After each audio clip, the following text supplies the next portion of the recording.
defense. We're going to have a lot more, we'll graze into thought control in some of the different areas in the upcoming videos. But the first line of defense in thought control, and the best first line of defense reframe for me that I've ever tried on is just unproductive, okay? My vow is to be happy and pursue happiness, and I catch some dumbass thought like that, and I'm just like, unproductive, remove. Unproductive, remove.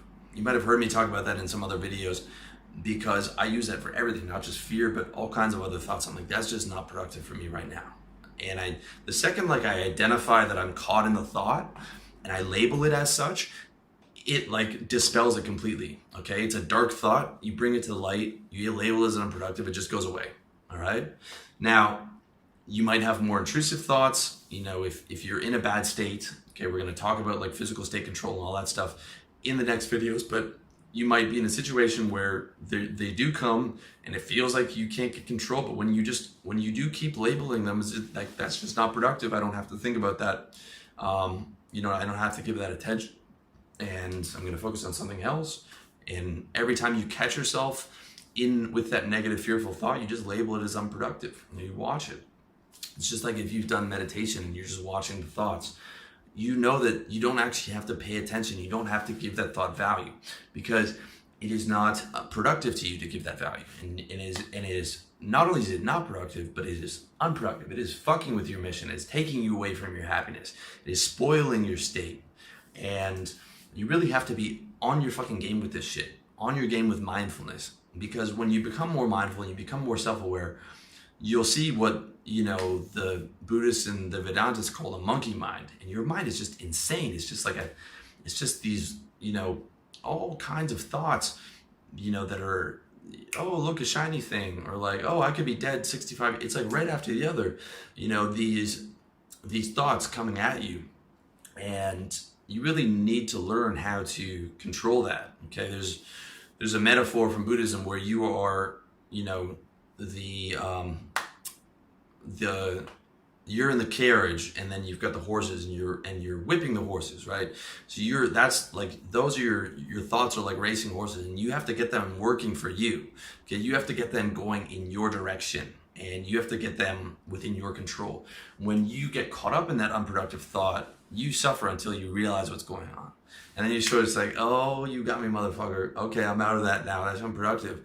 And it'll be crazy because you can get caught up in something fearful and be like really scared. And the second you realize it's just not productive, you're out of it and you're back to normal. And you're like, when you start getting the hang of the shit, you're like, holy shit, how much of my life have I've been fucking spent, being afraid of shit that was like, unproductive and irrelevant to me. Okay, very important. So having that good filter. Now, that's the unproductive thoughts.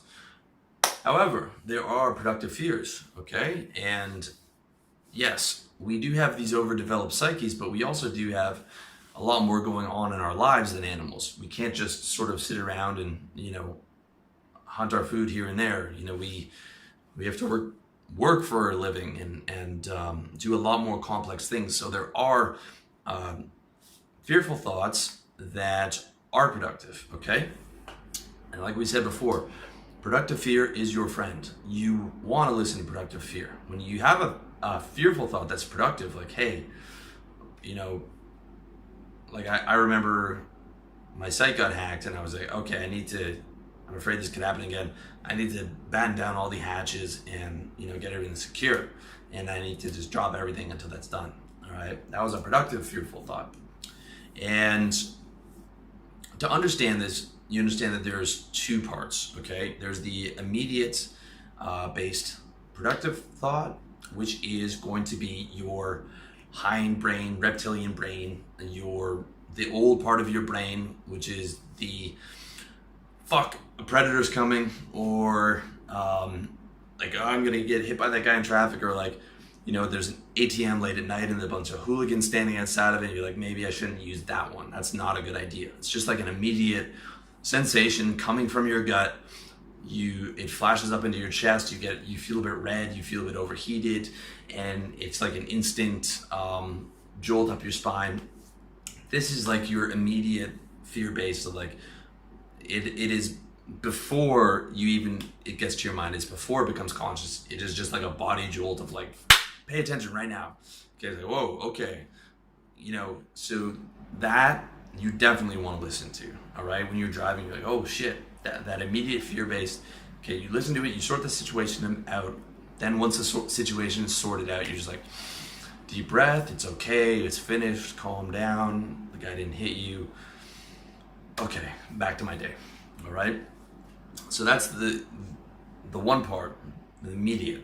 The other part is future-based, okay?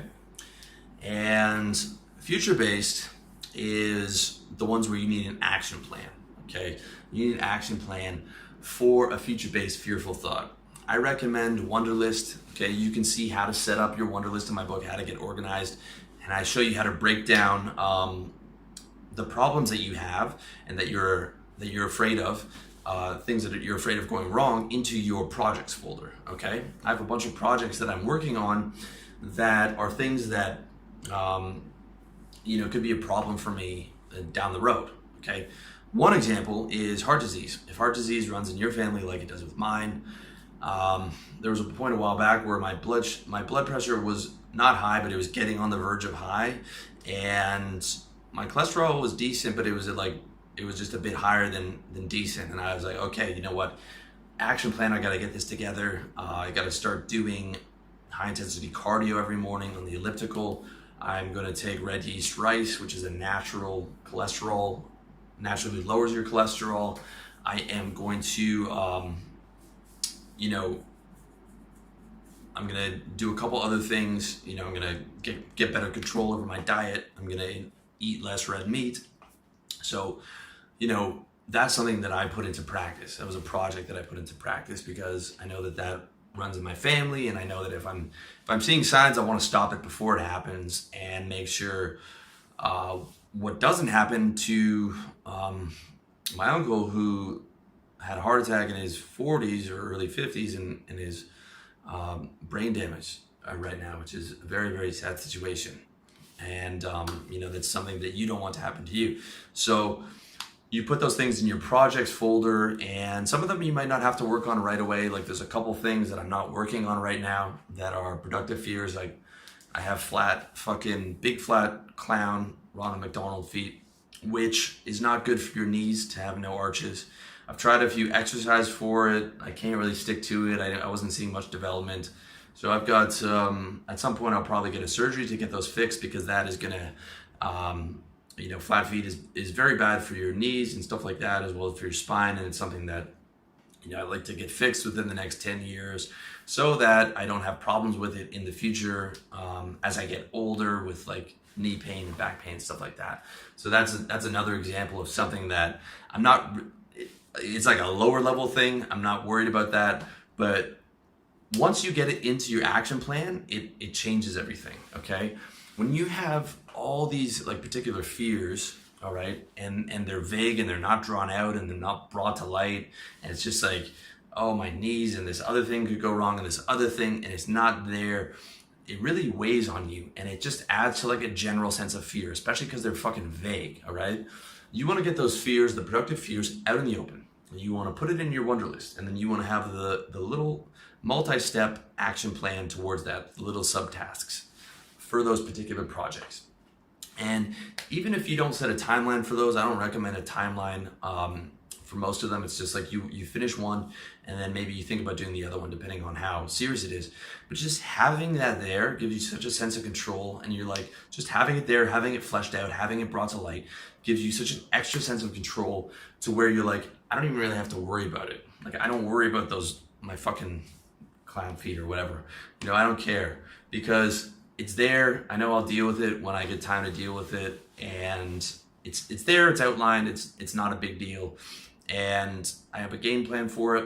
And that's how I do the vast majority of the stuff.